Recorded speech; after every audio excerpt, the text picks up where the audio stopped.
വെള്ളിയാഴ്ച ദിവസം 500 തവണ ളുഹാ നിസ്കാരത്തിൻ്റെ ശേഷം ഈ ഇസ്മു ചൊല്ലാൻ തീരുമാനിക്കുകയും അതങ്ങനെ പതിവാക്കുകയും ചെയ്താൽ അവൻ്റെ ഏത് ആഗ്രഹങ്ങളും അല്ലാഹു സുബ്ഹാനഹു വ തആല ഇസ്മു കാരണമായിട്ട് നിറവേറ്റി കൊടുക്കും. അവൻ്റെ ദുആ സ്വീകരിക്കാതിരിക്കുകയില്ല, ദുആക്ക് പെട്ടെന്ന് ഇജാബത്ത് കിട്ടാൻ കാരണമാകുമെന്നുള്ളതാണ്. നമ്മുടെ ഏതേത് ആഗ്രഹങ്ങളും മുറാദുകളും ഒരിക്കലും നടക്കില്ലെന്ന് കരുതിയ കാര്യങ്ങളും നടന്നു കിട്ടാൻ ഈ ഇസ്മ് വെള്ളിയാഴ്ച മാത്രമേ ചെയ്യേണ്ടതുള്ളൂ. ളുഹാ നിസ്കാരത്തിൻ്റെ ശേഷം 500 തവണ ചൊല്ലിയാൽ മതി.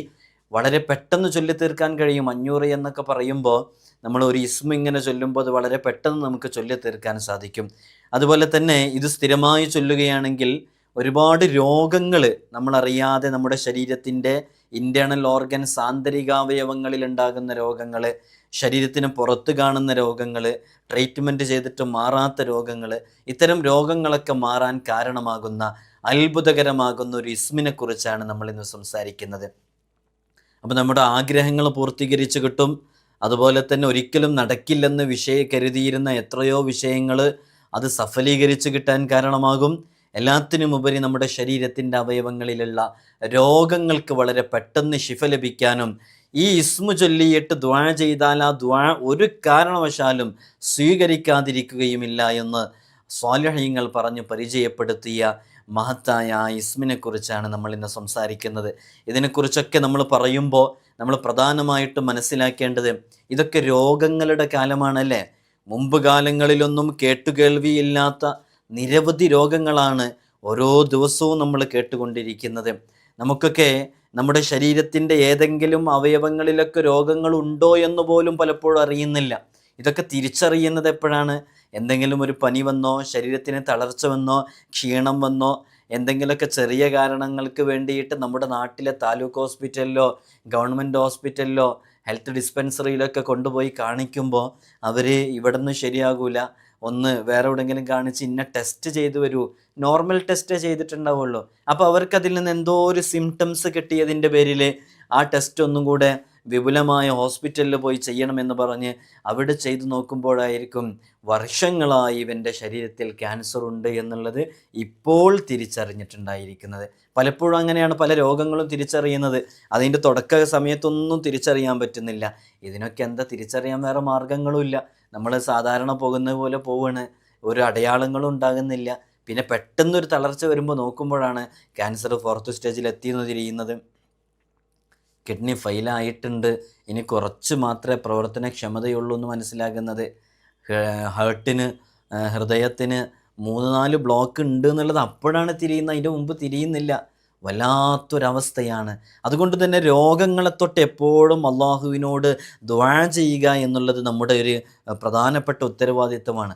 മുത്തുനബി സല്ലല്ലാഹു അലൈഹി വസല്ലം തങ്ങൾ പറഞ്ഞിട്ടുണ്ട്, അള്ളാഹുവിന് ഏറ്റവും ഇഷ്ടമുള്ളത് ആഫിയത്തിന് വേണ്ടി ചോദിക്കലാണെന്ന് ഹബീബായ തങ്ങൾ പറഞ്ഞിട്ടുണ്ട്.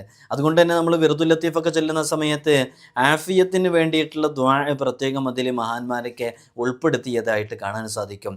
പ്രഭാത മജ്‌ലിസിലുള്ള വിറുദുൽ ലത്തീഫിലൊക്കെ പങ്കെടുക്കുന്നവർക്കറിയാം. അപ്പോൾ ഒരുപാട് രോഗങ്ങളും പേരറിയാത്ത രോഗങ്ങളൊക്കെ ധാരാളമായി വന്നുകൊണ്ടിരിക്കുകയാണ്. നമ്മൾ ഈ സുഖ ജീവിതത്തിൽ, സുഖാഡംബരത്തിൽ ഇങ്ങനെ ജീവിച്ചുകൊണ്ടിരിക്കുമ്പോൾ എല്ലാം മതിമറന്ന് വളരെ സന്തോഷത്തോടു കൂടി ജീവിച്ചുകൊണ്ടിരിക്കുന്നതിനിടയിൽ പെട്ടെന്നൊരു സുപ്രഭാതത്തിലായിരിക്കും എല്ലാം തകിടം മറിയുന്നത്. എങ്ങനെ പെട്ടെന്നൊരു രോഗം വരുമ്പോൾ ഇനി കിഡ്നി മാറ്റി വെക്കുക എന്നുള്ള ഒരു ഓപ്ഷൻ അല്ലാത്ത മറ്റൊരു ഓപ്ഷൻ നമ്മുടെ മുമ്പിലുണ്ടാവില്ല. ആ സമയത്ത് കിടക്കുന്ന കിടപ്പാടം വിൽക്കേണ്ടി വരും. നമ്മൾ അധ്വാനിച്ചുണ്ടാക്കിയ പലതും നമുക്ക് നഷ്ടപ്പെടും. നമുക്ക് സുഖജീവിതം ഉണ്ടാവില്ല, സമാധാനം നഷ്ടപ്പെടുന്നൊരു ജീവിതമായിരിക്കും ആ സമയത്ത് ഉണ്ടാവുക. അങ്ങനെ ഒരു നിമിഷം മാത്രം മതി എല്ലാം തകർന്ന് തകിടം മറിയാൻ. അതുകൊണ്ട് എപ്പോഴും അള്ളാഹുവിനോട് ദുആ ചെയ്യണം.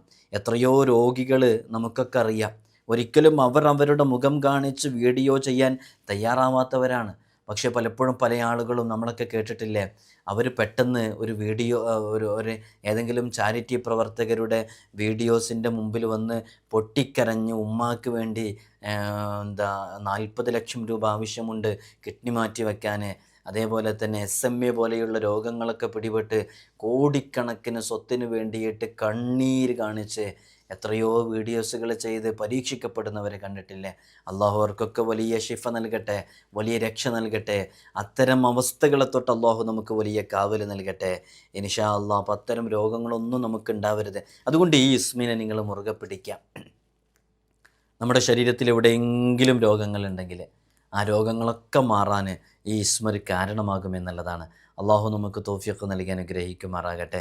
അപ്പോൾ നമ്മൾ പറഞ്ഞു വരുന്നത്, ഇപ്പോൾ ഓരോ രോഗങ്ങളും വന്നുകൊണ്ടിരിക്കണം.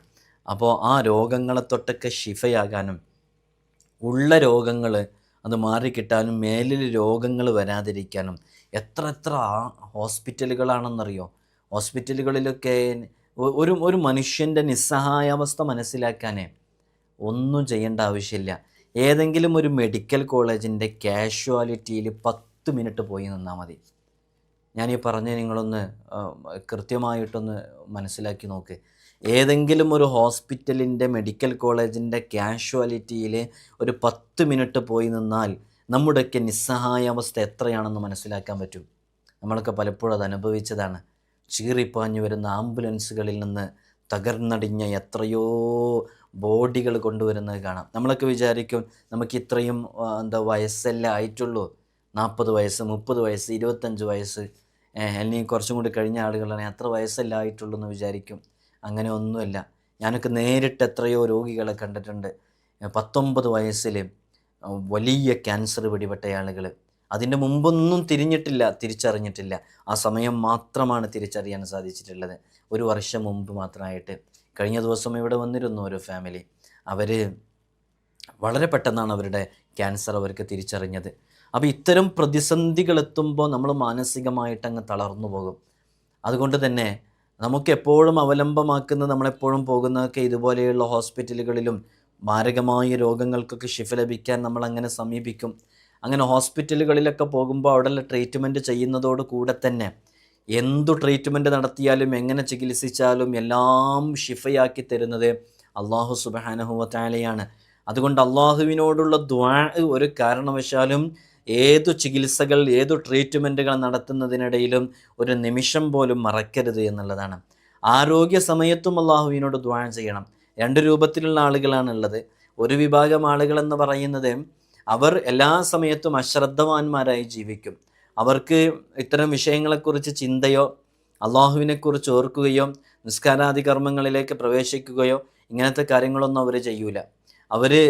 അവർക്ക് തോന്നുന്ന സമയത്ത് നിസ്കരിക്കും. ഇങ്ങനെയൊക്കെയുള്ളൊരു ജീവിതമാണ് ചില ആളുകൾ. എന്നാൽ ചില ആളുകൾ അവർ എന്തെങ്കിലും പ്രയാസങ്ങൾ ഉണ്ടാകുമ്പോൾ അവരെന്ത് ചെയ്യും? പെട്ടെന്ന് നിസ്കാരം തുടങ്ങും, പെട്ടെന്ന് ഒരുപാട് ദിക്റുകൾ ചെയ്യും, കുറച്ചൊക്കെ ആത്മീയമായി ജീവിക്കാൻ വേണ്ടി തയ്യാറാവും. അങ്ങനെയാണ് ചില വിഭാഗം ആളുകൾ. എന്നാൽ ചില ആളുകൾ എങ്ങനെയാണെന്ന് ചോദിച്ചാൽ അവർ സന്തോഷവേളയിലും സന്താപവേളയിലും ദുഃഖമുണ്ടാകുമ്പോഴും എല്ലാം ഒരുപോലെയാണ്. എല്ലാ സമയത്തും അള്ളാഹുവിൻ്റെ മുമ്പിൽ സുജൂദ് ചെയ്യുന്നവരാണ്, എല്ലാ സമയത്തും നിസ്കരിക്കുന്നവരാണ്, എല്ലാ സമയത്തും അവർക്ക് സന്തോഷമുണ്ടാകുന്ന സമയത്തും റബ്ബിനെ മറക്കാതെ ജീവിക്കുന്ന ആളുകളാണ്. ആ വിഭാഗത്തിലാണ് നമ്മൾ പെടേണ്ടത്. ഞാൻ നേരത്തെ ആദ്യം പറഞ്ഞ വിഭാഗത്തിൽ ഒരു കാരണവശാലും പെടാൻ പാടില്ല.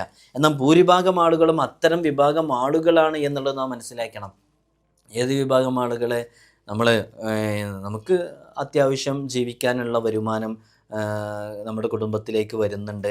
അതേപോലെ തന്നെ ഒന്ന് ചില്ലായി ജീവിക്കാൻ, ലൈഫ് ഒന്ന് എൻജോയ് ചെയ്യാൻ വേണ്ടിയിട്ട് ഇടയ്ക്കിടയ്ക്ക് ട്രിപ്പിന് പോകുന്നവർ. എന്നാൽ അവർ ആ ട്രിപ്പിൻ്റെ ഇടയിൽ നിസ്കാരാദി കാര്യങ്ങളൊന്നും ശ്രദ്ധിക്കില്ല. അങ്ങനെയുള്ള ആളുകൾ ആ രൂപത്തിൽ അവർ എന്തെങ്കിലും പ്രയാസങ്ങൾ വന്നാൽ അള്ളാഹുവിനെ ചിന്തിക്കുകയും നിസ്കരിക്കുകയൊക്കെ ചെയ്യും. അങ്ങനെയുള്ള വിഭാഗത്തിൽ നമ്മൾ പെടരുത്. നമ്മൾ എപ്പോഴും ചിന്തിക്കേണ്ടത് നമുക്ക് സന്തോഷമുള്ളപ്പോഴും ദുഃഖമുള്ളപ്പോഴും അള്ളാഹുവിനെ മറന്ന് ജീവിക്കുന്ന ഒരു സാഹചര്യം നമുക്ക് ഉണ്ടാകാൻ പാടില്ല എന്നുള്ളതാണ്. മാത്രമല്ല മഹാന്മാരൊക്കെ പറഞ്ഞ ഒരു പ്രധാനപ്പെട്ട പോയിന്റ് ഞാൻ സൂചിപ്പിക്കണം. അഥവാ നമുക്ക് സന്തോഷവും സമാധാനവും ഹൈറും അഭിവൃദ്ധിയൊക്കെ ഉള്ള സമയത്ത് അള്ളാഹുവിനോട് അടുത്ത് ജീവിക്കുന്നവർക്കാണ് ദുഃഖവും പ്രയാസവും പ്രതിസന്ധികളും ഉള്ള സമയത്ത് അള്ളാഹുവിനോട് ദുആ ചെയ്യുമ്പോൾ ഇജാബത്ത് കിട്ടുകയുള്ളൂ എന്ന് മഹാന്മാർ പറഞ്ഞിട്ടുണ്ട്. ഈ പറഞ്ഞതിൻ്റെ ആശയം മനസ്സിലായോ? നമുക്ക് നല്ല സമ്പത്തുണ്ട്, നല്ല സന്തോഷമുണ്ട്, നല്ല ഹൈറുണ്ട്, എല്ലാ കാര്യങ്ങളിലും ഒരു പ്രയാസവും ഇല്ലാതെ ജീവിക്കുന്ന സമയത്ത് നമ്മളിങ്ങനെ അള്ളാഹനെ മറന്ന് ജീവിക്കുകയാണെങ്കിൽ പ്രയാസം ഉണ്ടാവുമ്പോൾ ജീവിതത്തിൽ പ്രതിസന്ധികൾ വരുമ്പോൾ നമ്മൾ അള്ളാഹുവിനോട് ദുആ ചെയ്യുമ്പോൾ ഉത്തരം കിട്ടണമെന്നുണ്ടെങ്കിൽ സന്തോഷവേളയിൽ അള്ളാഹുവിനോട് അടുത്ത് ജീവിക്കണം എന്നുള്ളതാണ്. അങ്ങനെ ചില മഹാന്മാർ പറഞ്ഞിട്ടുണ്ട്. ഇനി നമ്മൾ തന്നെ നമ്മുടെ സ്വന്തം ശരീരത്തിലേക്ക് നഫ്സിനോട് ചോദിച്ചു നോക്കുക, നമ്മളൊക്കെ ഏത് വിഭാഗത്തിലാണ് പെടേണ്ടത് എന്നൊക്കെ ആത്മാർത്ഥമായിട്ട് ചിന്തിക്കണമെന്ന് ഓർമ്മപ്പെടുത്തുകയാണ്. അപ്പോൾ ഒരുപാട് ചികിത്സാ രീതികൾ, എന്താ ഇംഗ്ലീഷ് മെഡിസിൻസ് ഉണ്ട്, ആയുർവേദമുണ്ട്, യുനാനി മെഡിസിൻസ് ഉണ്ട്, ഹോമിയോപ്പതിക്ക് ഉണ്ട്, ഇങ്ങനെ ഒരുപാടുണ്ട്. ഈ ട്രീറ്റ്മെൻറ്റുകളൊക്കെ നമ്മൾ നടത്തുന്നതോടുകൂടെ തന്നെ റബ്ബിനോടുള്ള ദുആ ഒരു കാരണവശാലും ഒഴിവാക്കാൻ പാടില്ല. അതോടൊപ്പം തന്നെ ഒരുപാട് ട്രീറ്റ്മെൻറ്റുകളിൽ, ചികിത്സകളിൽ പിഴവ് സംഭവിക്കുന്നുണ്ട്, അബദ്ധങ്ങൾ സംഭവിക്കുന്നുണ്ട്, മാറിപ്പോകുന്നുണ്ട്. ഓപ്പറേഷൻ ചെയ്യുന്നിടത്ത് കൈ തന്നെ മാറിപ്പോയ അനുഭവങ്ങൾ നമ്മൾ ഈ അടുത്ത് തന്നെ കേട്ടു. അതേപോലെ തന്നെ പ്രഗ്നൻ്റ് ആയപ്പോൾ ഡെലിവറി സമയത്ത് ഓപ്പറേഷൻ ചെയ്ത് സിസേറിയൻ ചെയ്തെടുത്തപ്പോൾ കത്രിക യൂട്രസിൽ വയറിൽ മറന്നു വെച്ച് ട്രീറ്റ്മെൻറ്റിലൊക്കെ പാകപ്പിഴവുകൾ സംഭവിക്കുന്നു. ഓരോ ഹോസ്പിറ്റലുകളും അവരവരുടെ ഹോസ്പിറ്റലിനെ വളർത്താനും ഉയരത്തിലേക്ക് എത്താനും സാമ്പത്തികമായി നേടാനൊക്കെ വേണ്ടിയിട്ട് മാത്സര്യ ബുദ്ധിയോടുകൂടെ കോമ്പറ്റീഷൻ നടന്നുകൊണ്ടിരിക്കുകയാണ്. അതുകൊണ്ട് തന്നെ എവിടെയാണ് യഥാർത്ഥ ചികിത്സ എന്നൊന്നും നമുക്ക് മനസ്സിലാക്കാൻ പറ്റുന്നില്ല. ഓരോരുത്തരും അവരവരുടേതാണ് മികച്ചത് എന്ന് പറഞ്ഞുകൊണ്ടിരിക്കുന്ന സമയമാണ്. അപ്പോഴൊക്കെ നമുക്ക് അവലംബമാക്കാനുള്ളത് ജഗന്നിയന്താവാകുന്ന റബ്ബുൽ ഇസ്സത്തിനെ ആയതുകൊണ്ട് നമ്മളിവിടെ പറയാൻ പോകുന്ന ഇത്തരം ആത്മീയമായ ചികിത്സാ രീതികളും നമ്മുടെ ജീവിതത്തിലേക്ക് നമ്മൾ വളരെ അനിവാര്യമായിട്ട് കൊണ്ടുവരണം. അൽഹംദുലില്ലാ, നമ്മൾ ഓരോ ദിവസവും വീഡിയോസുകൾ ചെയ്യുമ്പോൾ അത് കേട്ടിട്ട് എത്രയോ ആളുകൾ നിരവധി അമലുകൾ ചെയ്തുകൊണ്ടിരിക്കുന്നു. അവർ ഒരുപാട് വിഷയങ്ങൾ ആത്മീയമായ പരിഹാരങ്ങളിലേക്ക് എത്തിക്കൊണ്ടിരിക്കുന്നു. ഈ ആത്മീയമായ പരിഹാരങ്ങളിലേക്ക് എത്തിക്കൊണ്ടിരിക്കുന്നു എന്ന് പറയുമ്പോൾ പ്രത്യേകം മനസ്സിലാക്കേണ്ടത് അവർ മറ്റു ചികിത്സകൾ ഒഴിവാക്കുന്നു എന്നല്ല. ഇവിടെ തന്നെ പലപ്പോഴും നേരിട്ട് വരുമ്പോൾ ഉസ്താദ്, ഞാനിങ്ങനെ മെൻ്റലി ഞാനിങ്ങനെ വീക്കായതുകൊണ്ട് ഞാൻ ട്രീറ്റ്മെൻറ്റ് ചെയ്തുകൊണ്ടിരിക്കുകയാണ്, ഞാൻ ഇന്ന ടാബ്ലറ്റ് എല്ലാ ദിവസവും കഴിച്ചുകൊണ്ടിരിക്കുന്നുണ്ട്, ഞാനിത് നിർത്തട്ടെ എന്ന് ചോദിക്കുമ്പോൾ ഇവിടുന്ന് നമ്മളൊരു അഡ്വൈസ് അവർക്ക് കൊടുക്കാറില്ല, നിർത്തണം എന്ന് പറഞ്ഞിട്ട്. നമുക്ക് ആ വിഷയത്തിൽ കോൺഫിഡൻ്റ് ഇല്ലാത്തത് കൊണ്ടല്ല കൊടുക്കാത്തത്. എന്താണെന്ന് വെച്ചാൽ അവരത് ചെയ്യുമ്പോൾ, ആത്മാർത്ഥമായി അമല ചെയ്യുമ്പോൾ അവർ തന്നെ ഒരു ശാന്തിയിലേക്കും സമാധാനത്തിലേക്കും എത്തിയിട്ട് സ്വമേധയാ അവർക്ക് നിർത്താൻ സാധിക്കും. അങ്ങനെയുള്ള അമലുകളാണ് നമ്മൾ കൊടുക്കുന്നത്. അതുകൊണ്ട് വളരെ ആത്മാർത്ഥമായിട്ട് എല്ലാവരും ചെയ്യുക. അള്ളാഹുവിലേക്ക് അടുത്ത് ജീവിക്കുക. ഏതേത് രോഗങ്ങളും ഏതേത് ആഗ്രഹങ്ങളും നേടിയെടുക്കാനും ഷിഫയാകാനൊക്കെ അത് കാരണമാകും. ഈ ദിക്റുകൾ, ദുആകൾ, അസ്മാഉൽ ഹുസ്ന, സ്വലാത്ത്, ഇവ കൊണ്ടുള്ളൊക്കെ ട്രീറ്റ്മെൻറ്റുകൾ എന്ന് പറയുമ്പോൾ, ഇതുകൊണ്ടുള്ളൊക്കെ ചികിത്സാ രീതികൾ എന്ന് പറയുമ്പോൾ അതൊക്കെ വലിയ ഫലങ്ങളുള്ളതാണ്. അത് അത്ഭുത ഫലങ്ങളുള്ളതാണ്. അവിടെ മിറാക്കിൾ സംഭവിക്കാൻ കാരണമാകും. ശരീരം തളർന്നിരിക്കുന്ന ആളുകൾ, ഒരിക്കലും നടക്കാൻ സാധിക്കില്ല എന്നിടത്ത് നിന്ന് നടന്ന എത്രയോ അനുഭവങ്ങൾ, ഒരിക്കലും ഇനി ആ ശരീരം ആ സ്ട്രോക്കിൽ നിന്ന് രക്ഷപ്പെടില്ല എന്ന ആ നിമിഷത്തിൽ നിന്ന് എത്രയോ അനുഭവങ്ങൾ ഒരു ഫിനിക്സ് പക്ഷിയെപ്പോലെ ഉയർന്നു വന്ന, അത്ഭുതങ്ങൾ സംഭവിച്ച, മിറാക്കിൾ സംഭവിച്ച എത്രയോ കാര്യങ്ങളുണ്ട്. അതൊന്നും നമ്മുടെ മഹത്വമല്ല, എൻ്റെ മഹത്വമല്ല എന്നാണ് ഞാൻ പറയുന്നത്. അങ്ങനെ ആരും കണക്കാക്കുകയും വേണ്ട. നമ്മൾ പറയുമ്പോൾ ആ അമലുകൾ മനസ്സിലാക്കിയിട്ട് അത് ആത്മാർത്ഥമായിട്ട് നിങ്ങൾ ചെയ്യണം. നിങ്ങളോടൊരു കാര്യം മന്ത്രിക്കാൻ പറയുമ്പോൾ നിങ്ങൾ ആത്മാർത്ഥമായിട്ട് മന്ത്രിക്കുകയാണ്. അല്ലെങ്കിൽ ഇവിടെ നേരിട്ട് വരുമ്പോൾ നമ്മളത് കൃത്യമായി ചെയ്യാൻ പറയുമ്പോൾ നിങ്ങളത് ചെയ്യുകയാണ്. അപ്പം നിങ്ങൾ ചെയ്യുന്ന കാരണം കൊണ്ട് നിങ്ങൾക്ക് ലഭിക്കുന്നതാണ് എന്ന് പലപ്പോഴും നമ്മൾ പറയാറുണ്ട്. ആ കൂട്ടത്തിൽ എല്ലാ ദിവസവും നമ്മൾ പറയാണ്. ഇതൊക്കെ വിശുദ്ധ ഖുർആൻ രോഗശിഫായിനുള്ളതാണ്. മുത്തുനബി സല്ലല്ലാഹു അലൈഹി വസല്ലം തങ്ങളൊക്കെ ആർക്കെങ്കിലും എന്തെങ്കിലും മുറിവോ എന്തെങ്കിലും ചതവോ അങ്ങനെയുള്ള സംഭവങ്ങളൊക്കെ ഉണ്ടാകുമ്പോൾ നബിതങ്ങൾ മന്ത്രിച്ച് ചികിത്സിക്കാറുണ്ടായിരുന്നു. ആയിഷ ബീവിയിൽ നിന്ന് റിപ്പോർട്ട് ചെയ്യുന്ന ഹദീസിൽ ഇമാം മുസ്ലിം റിപ്പോർട്ട് ചെയ്യുന്നത് കാണാം. അനസ് റളിയല്ലാഹു അൻഹു തൊട്ട് റിപ്പോർട്ട് ചെയ്യുന്നതാണ് നബി സല്ലല്ലാഹു അലൈഹി വസല്ലം തങ്ങൾ കണ്ണേറിനും പനിക്കും അതുപോലെയുള്ള വിഷയങ്ങൾക്കൊക്കെ മന്ത്രിക്കാൻ വേണ്ടിയിട്ട് അനസ് റളിയല്ലാഹു അൻഹുവിന് അനുവാദം കൊടുത്തിരുന്നു എന്നൊക്കെ ഹദീസിൻ്റെ ഗ്രന്ഥങ്ങളിൽ നമുക്ക് മനസ്സിലാക്കാൻ പറ്റും. മഹദിയായ ഉമ്മു സലമ റളിയല്ലാഹു അൻഹ അവരുടെ വീട്ടിൽ ചെന്നപ്പോൾ അവിടെ ഉണ്ടായിരുന്ന ഒരു കുട്ടിക്ക് മുഖത്ത് ഒരു ചെറിയ നിറമാറ്റം കണ്ടപ്പോൾ അവിടുന്ന് മുത്തുനബി സല്ലല്ലാഹു അലൈഹി വസല്ലം തങ്ങൾ പറഞ്ഞു, ആ കുട്ടിക്ക് കണ്ണേറ് ബാധിച്ചിട്ടുണ്ട്, അവരെ മന്ത്രിക്കാൻ വേണ്ടി പറഞ്ഞത്. ബുഖാരിയിലും മുസ്ലിമിലൊക്കെ റിപ്പോർട്ട് ചെയ്ത ഹദീസാണ്. അപ്പോൾ ഇത്തരം ചികിത്സാ രീതികൾ മുത്തുനബി സല്ലല്ലാഹു അലൈഹി വസല്ലമ തങ്ങളിൽ നിന്ന് നമുക്ക് ലഭിച്ച ചില രൂപങ്ങളാണ്. അത് വിശുദ്ധ ഖുർആൻ കൊണ്ട് നമ്മൾ അമൽ ചെയ്യുമ്പോൾ, ഹദീസിൽ മുത്തുനബി സല്ലല്ലാഹു അലൈഹി വസല്ലമ തങ്ങൾ പറഞ്ഞ വിഷയങ്ങളെ കൊണ്ട് നമ്മൾ അമൽ ചെയ്യുമ്പോൾ അതിനൊക്കെ നല്ല ഫലമുണ്ടാകും എന്നുള്ളതാണ്. അതുകൊണ്ടാണ് നമ്മൾ ഇത്തരം രൂപങ്ങളും രീതികളൊക്കെ അവലംബിക്കുന്നത്. ഇത് പാടെ മറ്റുള്ളത് ഒഴിവാക്കിയിട്ട് ചെയ്യാനല്ല പറയുന്നത്. അത്തരം ചികിത്സാ രീതികളൊക്കെ ചെയ്യുമ്പോഴും നമ്മൾ ഈ വിഷയങ്ങൾ മുറുകെ പിടിക്കണം എന്നുള്ളതാണ്. നമ്മൾ പലപ്പോഴും ICUവിലും വെൻറ്റിലേറ്ററിൻ്റെ ഒക്കെ മുമ്പിൽ പ്രതീക്ഷയറ്റ് നിരാശയോടുകൂടെ കഴിയുന്ന ചില സന്ദർഭങ്ങളുണ്ടാകും. ഒരിറ്റ് വെള്ളം ഇറക്കാതെ, മര്യാദയ്ക്ക് ഭക്ഷണം കഴിക്കാതെ, എൻ്റെ പ്രിയപ്പെട്ടവർ ICUയുടെ ഉള്ളിലാണ്, വെൻറ്റിലേറ്ററിലാണുള്ളത്, എപ്പോഴാണ് പുറത്തു വരികയെന്നറിയില്ല, 48 മണിക്കൂറിനുള്ളിലേ എന്തെങ്കിലും പറയാൻ പറ്റൂ എന്നൊക്കെ പറഞ്ഞ് നമ്മൾ ഭീതിയിലാകുന്ന സമയത്ത് പെട്ടെന്ന് ആ ഡോറിൽ ചെറിയൊരു അനക്കമുണ്ടായാലും നമ്മുടെ നെഞ്ചിടിപ്പുണ്ടാകുന്ന ആ പ്രതിസന്ധി ഘട്ടത്തിൽ പലപ്പോഴും ഒരു മാലാഖയെപ്പോലെ നമുക്ക് സന്തോഷമായി കടന്നു വരാറില്ല. നഴ്സുമാർ വന്ന് ചിലപ്പോൾ പറയും, ഞങ്ങളുടെ കയ്യിൽ നിന്ന് പോയിട്ടുണ്ട്, ഇനി പ്രതീക്ഷയൊന്നുമില്ല, നിങ്ങൾ ദുആ ചെയ്യാൻ പറയുന്നവരോടൊക്കെ, ദുആ ചെയ്യേണ്ടവരോടൊക്കെ ദുആ ചെയ്യാൻ വേണ്ടി ഏൽപ്പിച്ചോളി, പള്ളിയിലേക്കൊക്കെ വിളിച്ചു പറഞ്ഞോളി, നിങ്ങളോട് പറയാൻ പറ്റുന്ന ആത്മീയമായ വഴികളൊക്കെ തേടിക്കോളി എന്ന് പറയുന്ന ഒരു സന്ദർഭം പലപ്പോഴും പലർക്കും ഉണ്ടായിട്ടുണ്ടാകും. അത്തരമൊരു സന്ദർഭം എത്തുന്നതിൻ്റെ മുമ്പ് തന്നെ, അല്ലെങ്കിൽ അത്തരം സന്ദർഭങ്ങൾ എത്തുന്ന സമയത്തും അള്ളാഹുവിലേക്ക് കൂടുതലെടുത്ത് തഖ്വയോടുകൂടെ ജീവിച്ച് അസ്മാഉൽ ഹുസ്ന പോലെയുള്ള അത്ഭുത ഫലങ്ങളുള്ള ഇത്തരം വിഷയങ്ങൾ നമ്മുടെ ജീവിതത്തിലേക്ക് നമ്മൾ കൊണ്ടുവന്നാൽ അതിനൊക്കെ വലിയ മഹത്വവും വലിയ ഫലവും ഉണ്ട്. നമ്മൾ ഇന്ന് ചർച്ച ചെയ്യുന്നത്, നമ്മൾ നേരത്തെ പറഞ്ഞിട്ടുണ്ട്, നമ്മുടെ ഏതേത് ആഗ്രഹങ്ങളും മുറാദുകളും വളരെ പെട്ടെന്ന് നേടിയെടുക്കാൻ സാധിക്കുന്ന അസ്മാഉൽ ഹുസ്നയിലെ അതിവിശിഷ്ടമായ ഒരു ഇസ്മിനെക്കുറിച്ചാണ് നമ്മളിന്ന് സംസാരിക്കുന്നത് എന്ന് പറഞ്ഞു. അസ്സമീഅ് എന്ന് പറയുന്ന ഇസ്മ നമുക്കൊക്കെ അറിയാം. അള്ളാഹുവിൻ്റെ നഫ്സാനിയായ ഒരു ഗുണമാണ് സമീഅ് എന്ന് പറയുന്നത്, കേൾവി എന്ന് പറയുന്നത്. അള്ളാഹു നമ്മൾ ഈ ഇസ്മുകളെ കൊണ്ടൊക്കെ അമൽ ചെയ്യുമ്പോൾ അതിൻ്റെ അർത്ഥവും അതിൻ്റെ ആശയവും അതിനെക്കുറിച്ച് മനസ്സിലാക്കാൻ പറ്റുന്നതൊക്കെ മനസ്സിലാക്കിയിട്ട് അമൽ ചെയ്യുമ്പോൾ അതിന് കൂടുതൽ ഫലമുണ്ടാകും. അപ്പോൾ അള്ളാഹുവിൻ്റെ ഒരു നഫ്സാനിയായ ഒരു ഗുണമാണ് യഥാർത്ഥത്തിൽ ഈ കേൾവി, സമീഅ് എന്ന് പറയുന്നത്.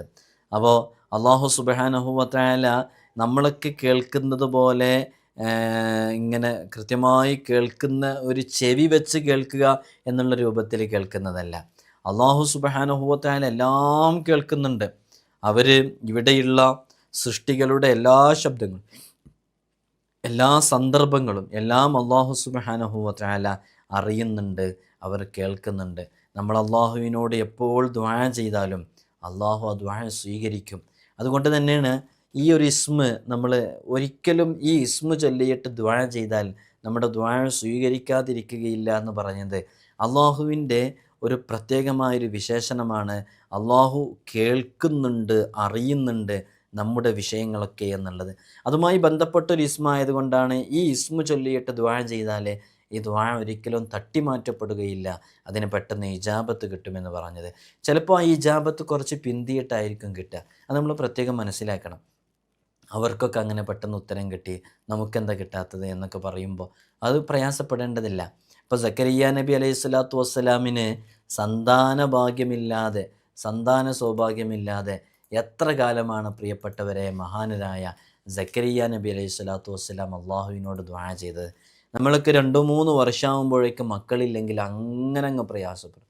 എല്ലാ കാര്യത്തിനും അള്ളാഹുവിൻ്റെ ഒരു ഖൈറും ഒരു കൃത്യമായ തീരുമാനമുണ്ടല്ലോ.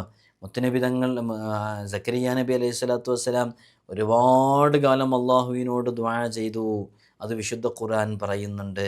അങ്ങനെ അള്ളാഹു സുബ്ഹാനഹു വ തആല എല്ലാം നമുക്ക് നൽകുമ്പോൾ നമുക്ക് ആപ്റ്റായിട്ടുള്ള അനുയോജ്യമായൊരു സമയം കണക്കാക്കിയിട്ടുണ്ട്. ആ സമയം അള്ളാഹു അത് നൽകും. അപ്പോൾ ചില ആളുകൾ ചോദിക്കും, അങ്ങനെ ഒരു സമയം കണക്കാക്കിയിട്ട് അള്ളാഹു അത് നൽകുന്നുണ്ടെങ്കിൽ പിന്നെന്തിനാ ചോദിക്കുന്നത്? ഈ ചോദിക്കുന്നവർക്ക് എന്തും ചോദിക്കാന്നുള്ളതാണ്. അവർക്കിപ്പോൾ നമ്മൾ എന്ത് വിഷയം പറഞ്ഞാലും അതിനെപ്പറ്റിയൊരു ചോദ്യം അവർക്കുണ്ടാവും. നമ്മളതൊന്നും മൈൻഡാക്കേണ്ടതില്ല. അള്ളാഹു വിശുദ്ധ ഖുർആനിൽ പറഞ്ഞതാണ്, ഉദ്ഉനി അസ്തജിബ് ലക്കും, നിങ്ങൾ ദുആ ചെയ്യണം. അപ്പോൾ അള്ളാഹു നേരത്തെ തീരുമാനിച്ചു വച്ചത് തന്നെ അങ്ങനെയായിരിക്കും. ഇപ്പോൾ റഊഫ് എന്ന് പറയുന്ന ഒരാൾ, അയാൾക്ക് 42 വയസ്സുണ്ടെന്ന് സങ്കല്പിക്കുക.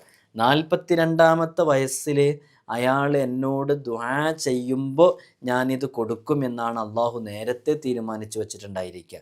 മനസ്സിലായില്ലേ? അപ്പോൾ നമ്മൾ ദുആ ചെയ്യൽ ആവശ്യമാണ്. ഞാൻ നിങ്ങൾക്ക് മനസ്സിലാക്കാൻ വേണ്ടിയിട്ടാണ് അങ്ങനെയൊക്കെ പറഞ്ഞു തന്നിട്ടുള്ളത്.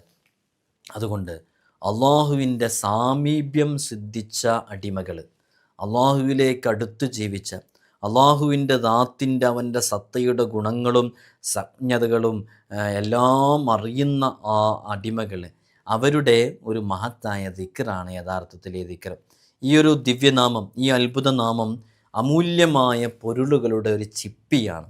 ഈ പ്രസംഗകർക്ക് അതേപോലെ ഖതീബുമാർക്ക് ഇത് കൂടുതൽ പ്രയോജനം ചെയ്യുമെന്നുള്ളതാണ്.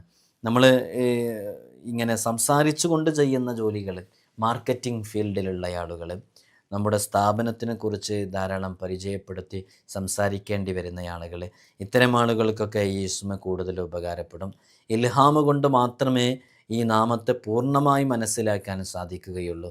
അതുകൊണ്ട് തന്നെ കൂടുതൽ ഇതിൻ്റെ സാരാംശങ്ങൾ ഹൃദയത്തിലേക്ക് ഉൾക്കൊള്ളാൻ സാധിക്കണമെങ്കിൽ ഇൽഹാമ് വഴിയാണ് അത് ഉൾക്കൊള്ളാൻ സാധിക്കുക എന്നുള്ളത് കൂടെ അറിയിക്കണം.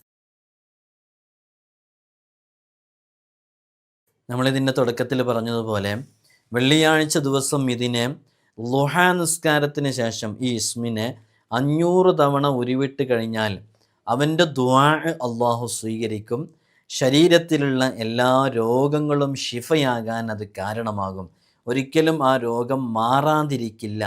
യാതൊരു പരിധിയുമില്ലാതെ എല്ലാ ദിവസവും ഇതിനെ നിരന്തരം ഉച്ചരിച്ചു കൊണ്ടിരുന്നാൽ അത്ഭുതങ്ങൾ അവരുടെ ജീവിതത്തിൽ സംഭവിക്കും. കാരണം ഇതിൻ്റെ ഒരു അർത്ഥം തന്നെ നമ്മളിപ്പോൾ പറഞ്ഞല്ലോ. ഇതിൻ്റെ അർത്ഥം എന്താണ്? ഇതിൻ്റെ അർത്ഥം എല്ലാം കേൾക്കുന്നവൻ എന്നല്ലേ. അപ്പോൾ നമ്മുടെ ദുആ അള്ളാഹു കേൾക്കാതിരിക്കില്ല എന്നാണ്. അള്ളാഹു നമ്മുടെ ദുആ കേൾക്കാൻ വേണ്ടിയിട്ട് അതുമായി ബന്ധപ്പെട്ടൊരു ഇസ്മാണല്ലോ ഇത്. അതുകൊണ്ട് തന്നെ ഈ ഇസ്മ അത്തരം വിഷയങ്ങൾ, അത്തരം അമലുകൾ ചെയ്യുമ്പോൾ കൂടുതൽ ഫലം ലഭിക്കാൻ കാരണമാകും. ഇതിൻ്റെ അതത് നമ്മൾ കൃത്യമായി പറയുന്നുണ്ട്. ഇപ്പോൾ നമ്മൾ പറഞ്ഞ ഒരു സംഖ്യ 500 ഇൻഷാ അല്ലാഹ്. ഇതിൻ്റെ അതത് എന്ന് പറയുന്നത് 180. നമുക്കറിയാം സമീഅ എന്ന് പറയുമ്പോൾ സീനാണ് അതിലെ ഫസ്റ്റ് ലെറ്റർ. അപ്പോൾ അത് 60 സീൻ എന്ന് പറയുന്നത്. മീം 40 40. യാ നമുക്കറിയാം 10. ഐന് സമീഅ എന്ന് പറയുമ്പോൾ 70 ഐന്. അപ്പോൾ അങ്ങനെ ആകെ വരുന്നത് 180 ഇതിൻ്റെ അതത്. അപ്പോൾ അതനുസരിച്ച് ഈ ഇസ്മ ചൊല്ലാൻ ആഗ്രഹിക്കുന്നവർ അങ്ങനെയും ചെയ്യാവുന്നതാണ്. ഈ ഇസ്മ പതിവായി ചൊല്ലുന്നവൻ്റെ അടുക്കലേക്ക് ഇതിൻ്റെ ഹാദിമായ മലക്ക് ഇറങ്ങി വന്ന് അവൻ്റെ കാര്യങ്ങൾ, അവൻ ഏത് വിഷയങ്ങൾക്ക് വേണ്ടിയാണോ അവനത് ചെയ്യുന്നത് ആ വിഷയങ്ങൾ പൂർത്തീകരിച്ച് കൊടുക്കാൻ ഖിദ്മത്ത് ചെയ്യുമെന്ന് സ്വാലിഹീങ്ങൾ പഠിപ്പിച്ചിട്ടുണ്ട്. അതുകൊണ്ട് തന്നെ നിങ്ങളുടെ ജീവിതത്തിലേക്ക് ഒരുപാട് അമലുകൾ ചേർത്ത് വച്ചതുപോലെ ഈ ഇസ്മിനെയും കൂടെ ചേർത്ത് വെക്കുക.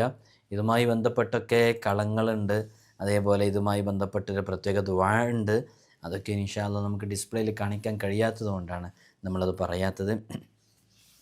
അസ്മാഉൽ ഹുസ്നയുടെ റിയാള പൂർത്തിയാക്കി വീട്ടാത്ത ആളുകളുണ്ടെങ്കിൽ വളരെ പെട്ടെന്ന് എല്ലാവർക്കും റിയാള പൂർത്തിയാക്കി വീട്ടാൻ സാധിക്കും. അതുകൊണ്ട് തന്നെ വളരെ പെട്ടെന്ന് എല്ലാവരും റിയാള പൂർത്തിയാക്കി വീട്ടുക. റിയാള പൂർത്തിയാക്കി വീട്ടിയിട്ട് അസ്മാഉൽ ഹുസ്നയുമായി ബന്ധപ്പെട്ട വിഷയങ്ങളിലേക്ക് ഇറങ്ങുമ്പോൾ കൂടുതൽ ഫലം ലഭിക്കാൻ കാരണമാകുമെന്നുള്ളതാണ്. ഇൻഷാ അല്ലാഹ് അല്ലാഹു സുബ്ഹാനഹു വ തആല നമുക്ക് വലിയ രക്ഷ നൽകട്ടെ. അസ്മാഉൽ ഹുസ്ന മുറുകെ പിടിക്കുക. എല്ലാ ദിവസവും രാവിലെയും വൈകുന്നേരവും നടക്കുന്ന നമ്മുടെ മജ്ലിസുകളിൽ നമ്മൾ അസ്മാഉൽ ഹുസ്ന ചൊല്ലിയിട്ട് ദുആ ചെയ്യുന്നുണ്ട്. നിങ്ങളൊക്കെ അതിൽ പങ്കെടുക്കണമെന്ന് ഓർമ്മപ്പെടുത്തുകയാണ്. ഒരാവർത്തി കൂടെ ഓർമ്മപ്പെടുത്തുന്നു. എല്ലാ ദിവസവും നടക്കുന്ന മജ്ലിസിൽ പങ്കെടുക്കണം. അതേപോലെ തന്നെ ചൊവ്വാഴ്ചകളിൽ മാത്രമാണ് നേരിട്ട് കാണാനുള്ള കൺസൾട്ടേഷന്. ചൊവ്വാഴ്ച നേരിട്ട് വരാൻ വേണ്ടി വിളിച്ച് ബുക്ക് ചെയ്യാൻ വിളിക്കേണ്ടത് ഞായറാഴ്ച 10 മണിക്കാണ്. ആ 10 മണിക്ക് വിളിക്കുന്നവർക്കാണ് വരാൻ സാധിക്കുക. എല്ലാ ചൊവ്വാഴ്ചകളിലും ഇല്ല. ഉള്ള ചൊവ്വാഴ്ചകളിൽ നോക്കിയിട്ട് അറിയിക്കും ഇൻഷാ അല്ലാഹ്. നമ്മൾ വാട്സപ്പിൽ സ്റ്റാറ്റസിൽ ഇടാറുണ്ട്, ഇൻസ്റ്റാഗ്രാമിൻ്റെ സ്റ്റോറിയിൽ അപ്ഡേറ്റ് ചെയ്യാറുണ്ട്. വാട്സപ്പ് സ്റ്റാറ്റസ് നമ്പർ സേവ് ചെയ്ത് വെച്ചവർക്ക് മാത്രമല്ലേ കാണാൻ പറ്റുള്ളൂ. അതുകൊണ്ട് ഇൻസ്റ്റാഗ്രാമിൻ്റെ ID ഡിസ്ക്രിപ്ഷനിലുണ്ട്. നിങ്ങൾ അവിടെ പോയി നോക്കിയാൽ കാര്യങ്ങൾ കൃത്യമായി മനസ്സിലാക്കാൻ പറ്റും. അള്ളാഹു നമുക്ക് തൗഫീഖ് നൽകട്ടെ. ഒരുപാട് രോഗികൾ പ്രത്യേകം ദുആ കൊണ്ട് വസിയത്ത് ചെയ്തിട്ടുണ്ട്.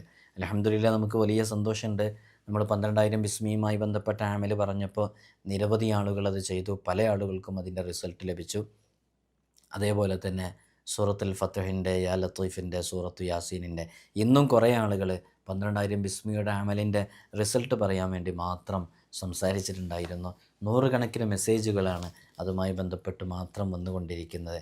ഇൻഷാ അല്ലാഹ് എല്ലാ വിഷയങ്ങളിലും അല്ലാഹു സുബ്ഹാനഹു വ തആല നമുക്ക് റാഹത്തും സന്തോഷമൊക്കെ നൽകട്ടെ. എല്ലാവരും ദുആ ചെയ്യണം. അസ്മാഉൽ ഹുസ്നയുമായി ബന്ധപ്പെട്ട് പറയുമ്പോൾ ഇനിയും അത് കാണാതെ പഠിക്കാത്തവരായിട്ട് ഒരാളുണ്ടാകാൻ പാടില്ല. എല്ലാവരും അസ്മാഉൽ ഹുസ്ന കാണാതെ പഠിക്കണം. ഇപ്പോൾ ഈ ഭാഗം ഇപ്പോൾ എല്ലാവരും കേൾക്കുന്നുണ്ടോയെന്ന് അറിയില്ല.